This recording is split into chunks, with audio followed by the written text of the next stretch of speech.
Governor साहब, इन्होंने हमारी पार्टी ज्वाइन की और इंशाल्लाह सारे हमने अपने जो हमारी इलेक्शन कमेटी जो बनी है इलेक्शन के लिए, उनके साथ मशवरा करके हमने फैसला किया है कि जड़ी बल से हमारे कैंडिडेट होंगे इंशाल्लाह।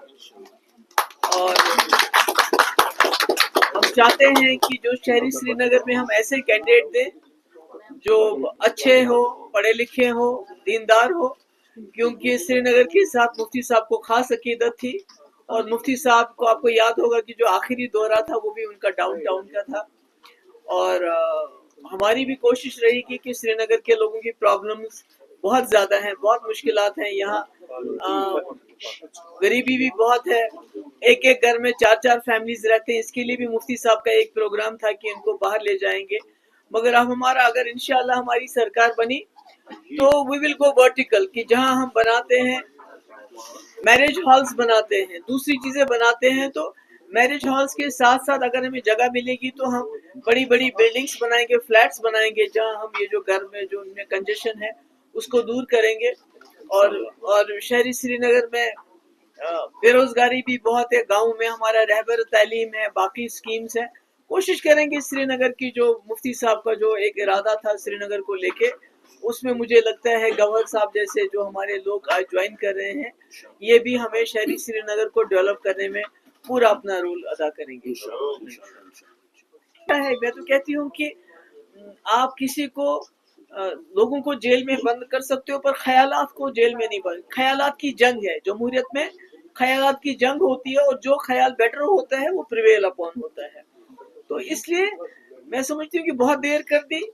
इंजीनियर रशीद साहब को भी रिलीज करना चाहिए, शबीर शाह को साहब को भी, और भी जो हमारे जो जेलों में जो हमारे लोग हैं, तो जिनको वो कहते हैं कि जमानत तो मिलनी चाहिए, जमानत भी नहीं मिलती। अब बहुत अफसोस की बात है। तो मुझे उम्मीद है कि उनको रिलीज, और भी जो हमारे इसके अलावा जो हमारे नौजवान हैं, जो कोई नामवर लोग नहीं है, आम नौजवान हमारे जेलों में बंद है और मुल्क के जेलों में बंद है, उनकी हालत बहुत खराब है।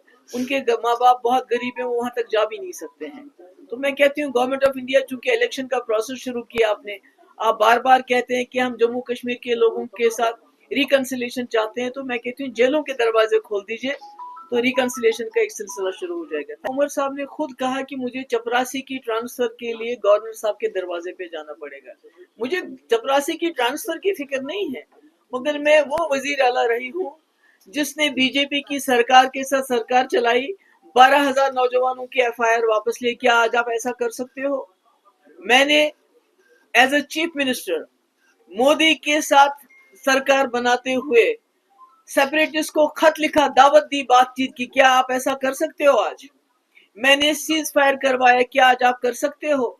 मैंने पूरे मुल्क की लीडरशिप को लाया और हुर्रियत के दरवाजों पे गए वो कि आइए बताइए हमें क्या है।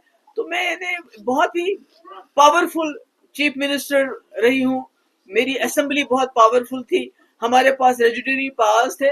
तो आज खुदा ना खास्ता एक म्यूनिसिपैलिटी का इन्होंने शक्ल दे दी हमारी असेंबली को कि आप कोई कानून पास नहीं कर सकते हैं, बकौले उमर साहब आप एक चपरासी की ट्रांसफर नहीं कर सकते। मैं तो कहती हूँ अगर मेरे पास कल कोई आएगा कि नौजवान बेगुनाह बंद है, उसको छोड़ना है, जब मैं उस नौजवान को नहीं छोड़ सकती हूँ जिसने 12,000 नौजवानों को एफआईआर वापस ली, अगर आज वो चीफ मिनिस्टर बन के एक एफआईआर वापस नहीं ले सकती तो फिर क्या करना है इसी चीफ मिनिस्टर को? जी कल जो नहीं, देखिए मैं तो फारूक साहब को आपने उनसे पूछना चाहिए था कि उन्होंने ऐसा क्यों कहा। मेरे ख्याल में नाउमीदी कुफर है और पीडीपी बड़े मसले के लिए लड़ रही है। जैसे आपको पता है कि पीडीपी वाहिद एक जमात है जो एजेंडा लेके आती है उसको इम्प्लीमेंट करती है। जब हम 2002 में सरकार बनी, हमने कहा था हम कोटा खत्म करेंगे, हमने किया।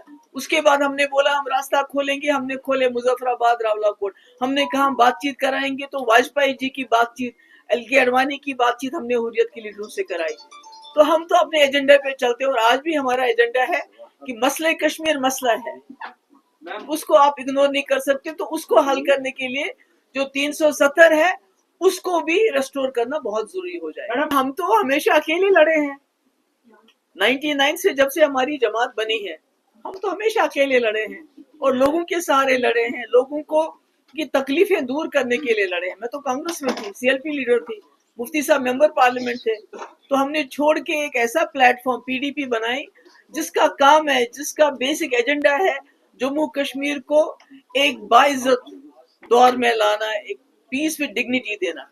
तो हम उस एजेंडे को लेके चले, हमारे साथ कोई चलता है नहीं आता है, लोग हमारे साथ होने चाहिए। मैं कह रही हूँ कि लोगों को जेलों में बंद करना, एम्प्लॉयज को बिला वजह नौकरियों से निकालना, उनसे ये हक भी छीन लेना, वो अदालत में जाएंगे तो डर लगता है उनको कि हमें जेल में न डाल दें। जर्नलिस्ट को यूएपी के अंदर बंद करना, तो मैं कहती हूँ ये ख्यालात की जंग है जिसको आप इस तरह नहीं जीत सकते। आप ताकत के बलबूते पे जम्मू कश्मीर का जो मसला है उसको हल नहीं कर सकते। आपको रिकन्सिलिएशन, रीच आउट करना पड़ेगा यहाँ के लोगों के साथ, उसके बगैर कोई चारा नहीं। और मेरे ख्याल में ये जो शबीर शाह साहब हैं या दूसरे, उनको छुड़ाना, उनको जेल से रिहा करना, ये एक अच्छी बात है। में भी ये चोरी छुपे सपोर्ट आप थोड़ा इलेबोरेट कर सकते हैं। दूसरा, जो अलायंस कांग्रेस और नेशनल कॉन्फ्रेंस के दरमियान हुआ, उसका किस तरह का इम्पैक्ट पीडीपी पर है, क्योंकि कल थोड़े से उसकी एक झलकी हमें पुलवामा में दिखने को मिली। देखिए, पहली बात तो मैं ये कहना चाहूंगी कि जो जमात को लेके फारूक साहब ने बयान दिया है, तो मैं समझती हूँ कि ये कोई पहली बार ऐसा रिलेशनशिप नहीं है इनका। 87 में जब जमात फील्ड में थी, मैदान में थी, तब भी ये कांग्रेस एनसी अलायंस उस वक्त हुई, और उसके बाद क्या हुआ मुझे वो बताने की जरूरत नहीं है कि हमारे हजारों लाखों घर उजड़ गए, हजारों नौजवान हमारे शहीद हो गए, क्योंकि उस वक्त भी जमात इस्लामी को कहिए या मफ को कहिए, उनको बाहर रखने के लिए, असेंबली से बाहर रखने के लिए बहुत बड़े पैमाने पे इन्होंने दांधली की, जिसका आज भी हमारे कब्रिस्तान भरे हुए हैं। तो वो तो आपने देख लिया, उसमें मुझे दोहराने की जरूरत नहीं।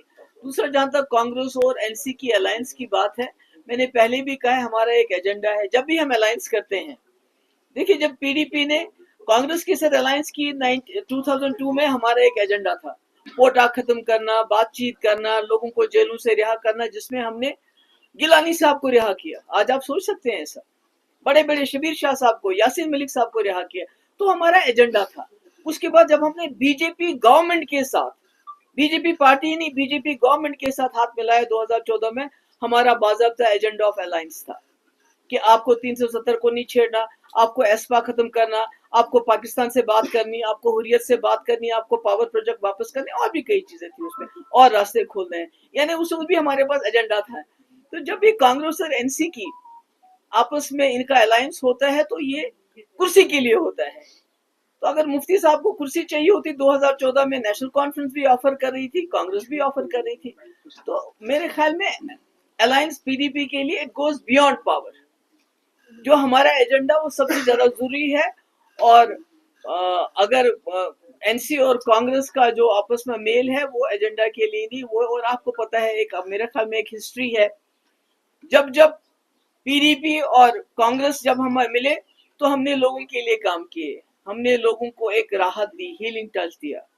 जब हम बीजेपी सरकार से मिले तो मैंने 12,000 नौजवानों की एफआईआर वापस ली, मैंने लेटर इनवाइट किया एज चीफ मिनिस्टर, मैंने मुल्क से एक बहुत बड़ा डेलीगेशन मिलाया बातचीत के लिए, मैंने वो सब कुछ किया जो हमारे एजेंडे में था।